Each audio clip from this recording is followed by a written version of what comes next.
cumpliendo tu asignación. Hay muchos que podrán decir, pero ¿por qué será que Dios no me bendice? ¿Por qué será que tengo tantas trabas?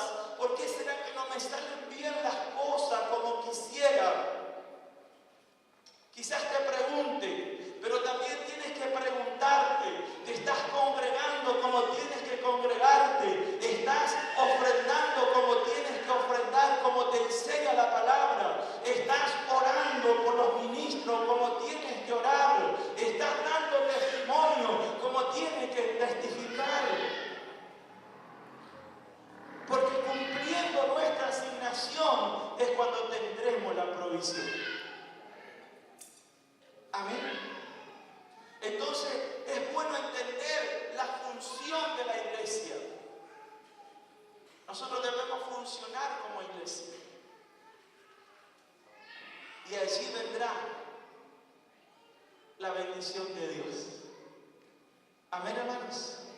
Y saben, cuando usted como iglesia entiende lo que tiene que hacer, va a comenzar a interceder y a orar para que Dios pueda hacer milagros, pueda sanar.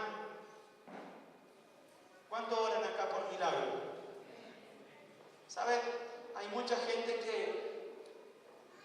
que anhela que venga un ministro con don de sanidades o que haga milagros, pero en realidad nosotros todos tenemos que orar para que Dios haga milagros, para que Dios sane. Amén. Porque la iglesia tiene que interceder por esto. La iglesia del Señor tiene que ponerse a interceder. Allí en el libro de Hechos dice la palabra que los discípulos oraban para que con todo denuedo pudieran dar testimonio. Y luego dice así, mientras extiendes tu mano, para que en el nombre de Jesús se hagan sanidades, milagros y prodigios.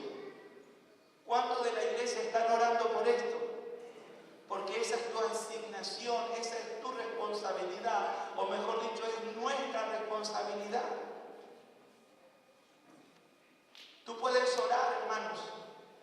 Tú puedes orar para que Dios bendiga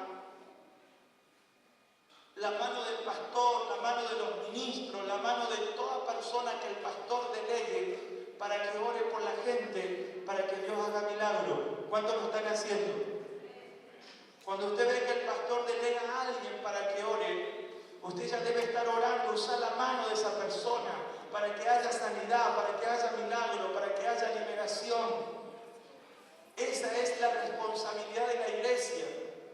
Porque la iglesia, cuando oraba en la iglesia primitiva, decía, Señor, concede a tu siervo que con todo denuedo hable en tu palabra. La iglesia tiene que estar apoyando en oración a todos aquellos siervos que están ministrando la palabra. Esa es la asignación de la iglesia. Y luego dice, mientras extiendes tu mano para que se hagan sanidades, milagros y prodigios. Amén. Entonces estamos funcionando como iglesia, estamos entendiendo nuestra función. ¿Por qué nos congregamos? ¿Por qué nos congregamos? ¿Para escuchar la palabra nada más? ¿Por qué nos congregamos? ¿Para que oren por nosotros nada más? No, eso lo hacemos. Pero también estamos aquí porque Dios nos quiere juntos. Dios quiere que unamos nuestra fe. Uniendo nuestra fe se desata el poder de Dios.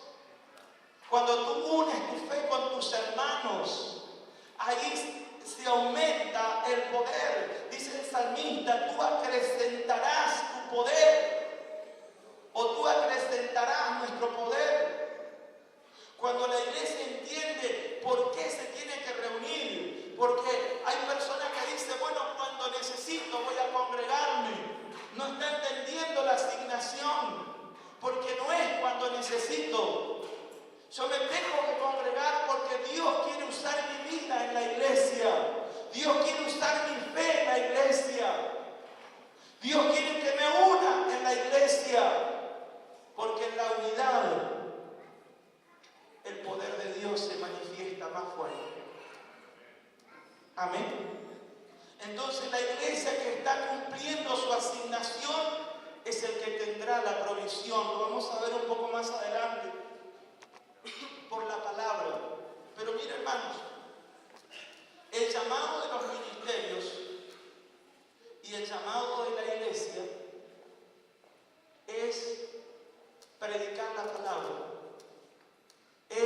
sacar a los cautivos de las prisiones espirituales, es sacar a los afligidos, es sacar a aquellas personas que no conocen a Dios. Yo no sé si usted puede tener algún grado de compasión por las personas que no tienen a Cristo. Mire, hermano, es importante que tengamos compasión por la gente que no recibió a Cristo. Porque la que no recibió a Cristo, si muere, ¿a dónde se va? Se va al infierno. Diga, las personas sin Cristo se van al infierno. Entonces la iglesia tiene que tener compasión por esa gente.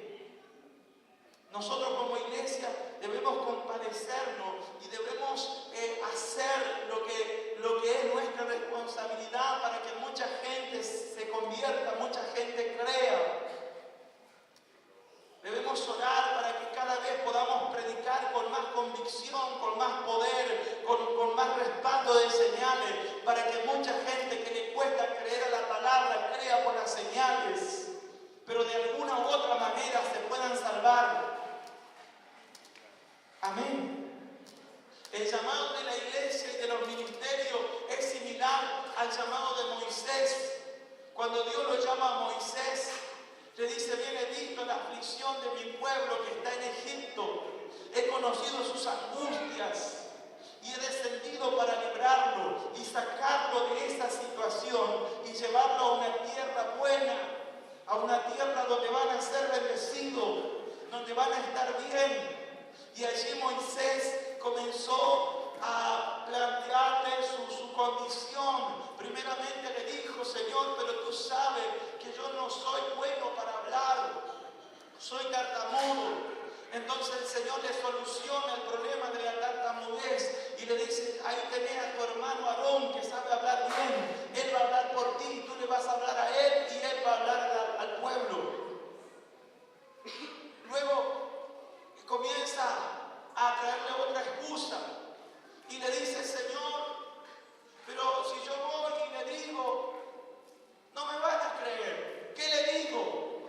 Entonces el Señor le dice: le dirá: yo soy el Dios de Isaac, el Dios de Abraham, el Dios de Isaac, el Dios de Jacob, el Dios de sus padres.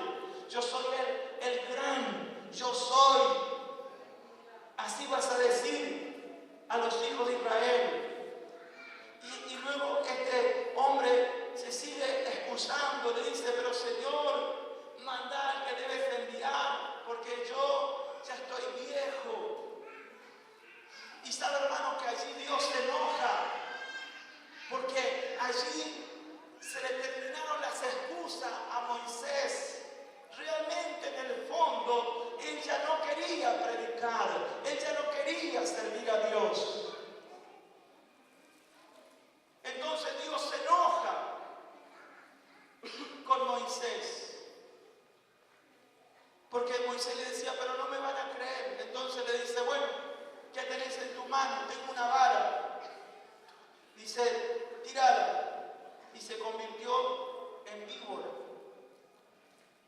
Y dice la palabra que Moisés huía.